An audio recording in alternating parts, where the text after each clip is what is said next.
যে লোকটা মদ খেয়ে রাস্তায় মাতাল হয়ে পড়ে থাকে ওকে কেউ টনটিটকিরি কাটে না, ও তো পড়েই আছে, কোথায় ফেলবেন?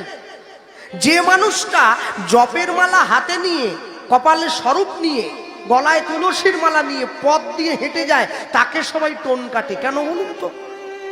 সমাজ জানে ও আমাদের থেকে আগে এগিয়ে যাচ্ছে, ওকে টেনে নিজেদের জায়গায় নিয়ে আসতে। আপনি জীবনে যত ভালো ভালো কর্ম করবেন, সৎ কাজে শত বাধা। কেন বলে? কেন বলে কেন? হ্যাঁ, আমার বাবা আমাকে বলেছিলেন, বৈষ্ণব তো হতে পারবি না, পারলে ভক্ত হয়ে যাস। আমি কেন বৈষ্ণব হব না? বলে হব না নয়, বল পারবো না। বৈষ্ণব সেজে নিতে পারিস, হতে পারবি না। বললাম সেজে নেওয়া মানেই তো হয়ে গেল। বলে এত সোজা নেই।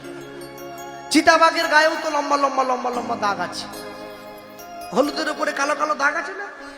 চিতাবাঘ তো গোটা গায়ে তিলক করে আছে, গোটা গায়ে দাগ।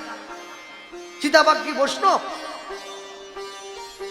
বাদুড় সারা জীবন নিরামিষ খাচ্ছে, গরু সারা জীবন নিরামিষ খাচ্ছে, ছাগলে সারা জীবন নিরামিষ খাচ্ছে, ওরা কি বৈষ্ণব হয়ে গেছে? মনে রাখ। তাই বললাম কেন হব না? বলে শোন, শ্লোকটা মনে করে নে। তৃণাদপি শুনিছেন তররেব সহিষ্ণুন অমানেন মানদেন কীর্তনীয় সদা হরি। তৃণের থেকে নিচু হয়ে সদা লবে নাম, নিজে নির অভিমান হয়ে অন্যে দিবে মান। কাটিলেও তরু যেমন কিছু না বলয়, সেই মতো বৈষ্ণব কারে কিছু না কহিবে, অযাচক বৃত্তি সদা গ্রহণ করিবে। বল পারবি?